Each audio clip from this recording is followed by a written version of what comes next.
Pemirsa, wilangan kasus COVID-19 ring Bali, daweg Buda selikur Oktober nincap sayhang arahina sedurungnyane. Pawawah kasus harian kantos ulung dasa pitu diri. Antuk nincapnyane pawawah kasus harian, kumulatif kasus COVID-19 ring Bali sampun kantos 11 tali diri. Ngawet ngelimbaknyane COVID-19 ring Bali daweg Maret kali dase, kantos mangkin sampun wenten 11 tali nanggu petang dase kali diri kasus. Keselehin saking data Satgas Penanganan COVID-19 Bali, samian kasus anyar wantah transmisi lokal. Komposisi kasus keselehin saking pelalaipun, transmisi lokal dasa tali telung atak petang dasa diri, pelaku perjalanan luar negeri, akehnyane 305 diri, miwah pelaku perjalanan dalam negeri kantos ulung dasa kutus diri.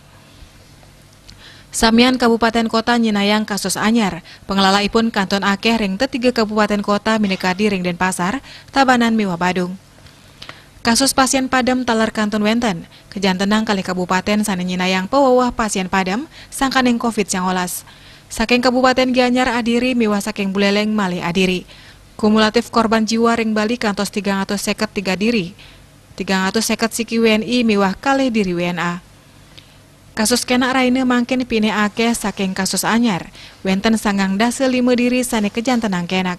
Kumulatif kasus kenak menados cie tali domas ulung dase 3 diri. Bali Pos Nguningayang.